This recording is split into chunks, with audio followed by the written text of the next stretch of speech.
Yo, what is up teman-teman? Balik lagi bersama saya Bang Korea dalam segmen Ada Apa Ya? Hari ini gue mau bahas tension hubungan antara Amerika dan Korea lagi. Tapi kali ini dalam industri musik antara event penghargaan musik nomor 1 di dunia, Grammy Awards, dan K-pop artist number 1 di dunia, BTS. Gue yakin kalian, apalagi para ARMY ya, udah pada denger kasus ini. Tapi gue pengen ngajak kalian buat bedah apa yang sebenarnya terjadi di antara dua raksasa di dalam industri musik ini. So, let's get into it. Sebelum gue masuk ke masalahnya, gue pengen jelasin sedikit apa itu Grammy Awards atau Grammy. Grammy Awards adalah penghargaan paling bergengsi di dunia di industri musik. Dia masuk salah satu top 4 penghargaan di bidang entertainment Amerika, barengan sama Emmy, yaitu TV dan series, Oscar, which is film, dan Tony, teater atau Broadway theater ya. Awalnya Grammy diselenggarakan untuk pasar musik di Amerika di tahun 1959 dan pihak penyelenggaranya adalah Recording Academy namanya ya. Tapi semakin berkembangnya dunia musik, artis-artis dari seluruh dunia sekarang juga bisa masuk sebagai nominasi, bahkan menangin awards-nya. Dan Grammy ini adalah suatu pencapaian tertinggi buat para musisi-musisi. Ya bisa dianggap mereka udah ada di puncak karir kalau udah menang award ini. Atau masuk nominasi pun udah pencapaian yang wadidaw banget. Olivia Rodrigo waktu memenangkan Best New Artist pada tahun 2022 sempat bilang, "This is my biggest dream come true." Ada juga John Legend yang bilang, "The Grammy had a positive and lasting effect on my career. It put me on a national platform." Jadi kebayang lah ya seberapa berharganya award ini buat para musisi. Nah, fast forward ke Juni 2026, masalah atau isu di balik cerita hari ini. Grammy umumin kalau mereka bakal bikin kategori untuk tahun 2027. Nama kategorinya Best Asian Pop Music Performance. Recording Academy bilang kalau kategori baru ini khusus dibuat karena sekarang musik-musik Asia sudah semakin dikenal secara mendunia, which is true. Gak lagi hanya di region Asia. Mereka bahkan nyebut Asian music sebagai one of the most significant and sustained forces in the global music industry, atau salah satu kekuatan paling dominan dan berkelanjutan di industri musik dunia. Dengan adanya kategori ini, harusnya ini jadi kabar baik buat musisi-musisi Asia. Akhirnya mereka bisa dapat kesempatan buat masuk nominasi dan kesempatan menang yang lebih besar di Grammy. Tadi gue bilang harusnya ya, karena kenyataannya ternyata nggak seperti itu. Nanti gue bakal jelasin kenapa kategori ini nggak memiliki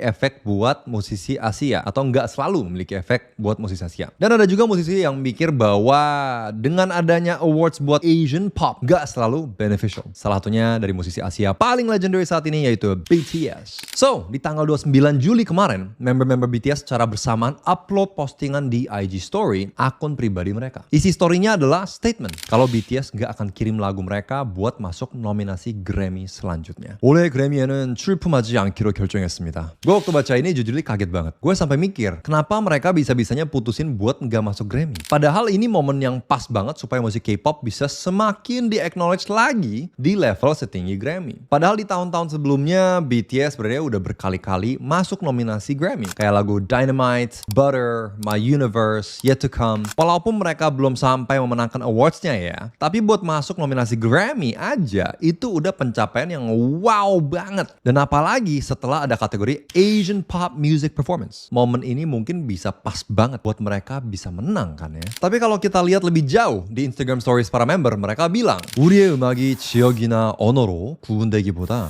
음악 그 자체로 들리고 사랑받기를 바랍니다. Kurang lebih artinya kami berharap musik kami bisa didengar dan dicintai sebagai musik itu sendiri, bukan dikategorikan berdasarkan wilayah atau bahasa. And disinilah publik mulai berspekulasi. Wah, ini ada hubungannya jangan-jangan sama kategori Asian Pop Music Performance yang diumumin Grammy ya? Dan dari situ mulailah publik jadi ngerti kenapa BTS bisa sampai menolak buat kirim lagu mereka ke Grammy tahun depan. Bayangin ya Tams, BTS udah kerja keras banget buat bisa bawa musik Korea buat dikenal secara global, tapi sekarang seolah journey mereka harus di stop buat sampai kategori Asia doang. But again, BTS sendiri belum secara eksplisit kasih tahu alasan mereka memutuskan buat nggak kirim lagu. Ini baru spekulasi publik ya. Pas lihat Instagram Stories dari para member. Tapi kalau artis sebesar BTS ngomong begitu, udah jelas satu dunia bakal langsung nyorotin statement mereka. Dan statement mereka juga sudah sampai ke hadapan CEO Record Academy sendiri, yaitu Harvey Mason Jr. Di hari yang sama setelah BTS upload story, Harvey akhirnya memberikan statement yang isinya,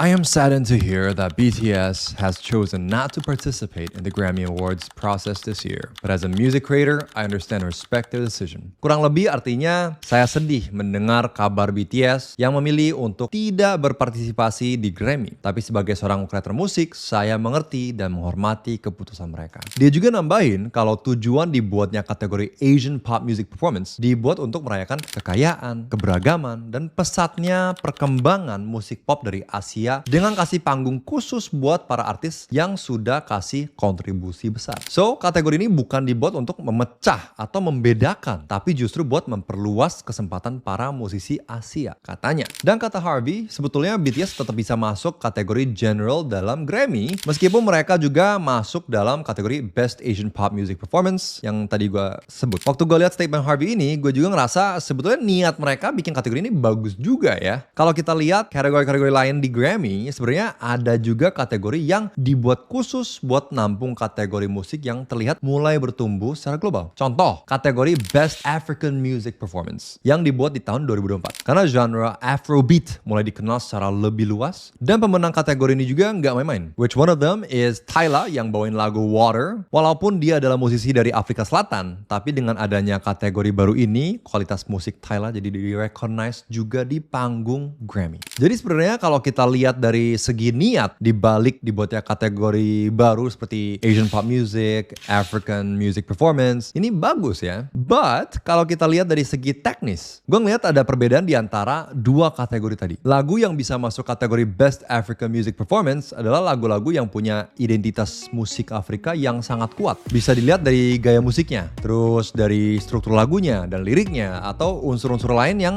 mewakili budaya musik yang berasal dari Afrika. Ini berbeda dengan Best Asian Pop Music Performance. Lagu-lagu yang bisa masuk kategori baru ini harus pakai satu atau lebih bahasa Asia dengan porsi yang signifikan. Lagu yang seluruh liriknya berbahasa Inggris nggak memenuhi syarat untuk masuk dalam kategori ini. Kalau kalian masih belum jelas perbedaannya, kalau African Music Performance nggak harus ada bahasa yang digunakan di Afrika di dalam lagunya. Sementara di Asian Pop Music Performance harus ada penggunaan bahasa yang dipakai di Asia dalam porsi yang signifikan di dalam lagunya. So bagi gue, ini yang bikin gue semakin ngerti dengan statement BTS di stories mereka. Because nggak semua musisi Asia pakai bahasa Asia seperti bahasa Korea atau bahasa Jepang di dalam lagu mereka. Gue kasih contoh, ada grup XG. Member mereka terdiri dari orang Jepang dan Jepang blasteran. Mereka juga mostly perform di Jepang atau di Korea. Meaning, audience mereka juga banyak di region Asia. Yang berarti mereka bisa dibilang sebagai musisi Asia. Tapi lagu-lagu XG menggunakan bahasa Inggris. Kalau kita lihat kriteria Grammy untuk Best Asian Pop Music Performance, XG berarti nggak masuk kriteria untuk masuk nominasi. Hanya karena lagu mereka menggunakan bahasa Inggris. Sama halnya dengan Blackpink dan BTS. Mereka udah jelas adalah musisi K-pop ya, tapi lagu-lagu mereka nggak semua menggunakan bahasa Korea. Contoh deh, lagu rilisan BTS belakangan ini, which is Swim.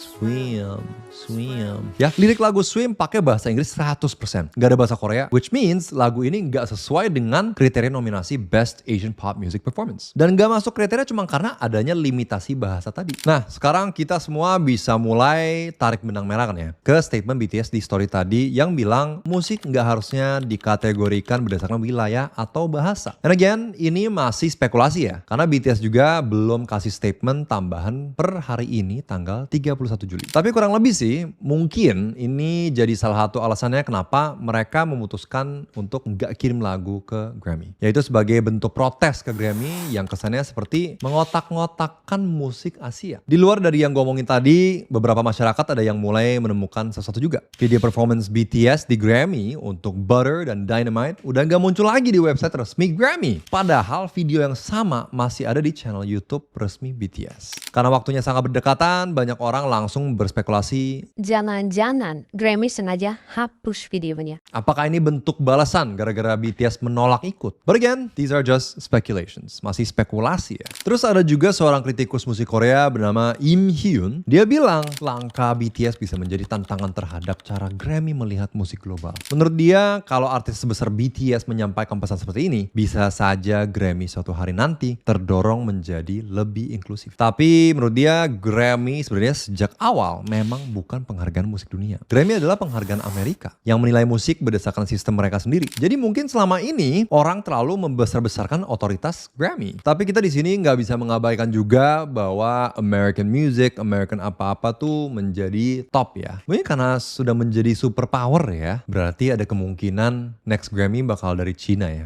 So overall menurut gue sebenarnya dari sisi Grammy, gue bisa melihat niat baik mereka. Musik Asia emang makin besar dan mungkin mereka merasa kategori baru bisa memberi ruang lebih banyak untuk artis-artis Asia. Tapi gue juga ngerti kenapa banyak fans merasa kurang suka dengan ini. Selama belasan tahun, BTS dan musisi Asia lain berjuang untuk musik-musik Asia juga dapat diakui. Dan gak seharusnya musik di label Asia hanya karena menggunakan bahasa yang digunakan. Banyak faktor-faktor lain juga. Dan kalau memang musiknya bagus, ya biarin musik-musik ini bersaing dengan semua musik lain. Terlepas dari mana asal dan bahasa yang digunain. Dan dari sisi BTS sendiri, kalau gue lihat, sebenarnya mereka gak secara eksplisit menyerang Grammy ya. And banyak orang mungkin berpikir, oh, they deserved it. Mereka layak kok diserang kayak gitu ya. Dan BTS juga nggak ngajak artis lain buat ngeboikot Grammy ya. Jadi label boykot yang banyak dipakai di media-media ini sebenarnya agak berlebihan. Tapi gue pengen ngajak kita semua ngelihat ini dari sisi baiknya. Kalau sekarang musisi Asia seperti BTS juga punya suara dan dampak yang sangat besar di dunia music international. Satu Instagram story bisa membuat organisasi sebesar Grammy sampai mengeluarkan statement langsung dari CEO mereka pula. Dan ini ngebuktiin kalau industri musik Asia sekarang gak bisa lagi dianggap sebagai kelompok sampingan dalam industri musik internasional. Kalau menurut kalian gimana? Kira-kira apa ada alasan lain kenapa BTS gak mau masukin lagu mereka ke Grammy lagi? Ada beberapa orang yang memihak Grammy dan bilang bahwa Ya mungkin BTS emang gak ada lagu yang bisa mereka kasih ke Grammy untuk tahun ini gitu. which I completely disagree. Tapi ya ada orang-orang yang bicara seperti itulah ya. Dan kira-kira keputusan pembuatan kategori baru oleh Grammy ini udah tepat atau belum untuk merecognize musisi-musisi dari Asia? Please let me know in the comments down below. Terima kasih sudah nonton sampai sini. Sampai jumpa lagi dalam video berikutnya di segmen Ada Apa Ya? Annyeong. Apa kata dunia?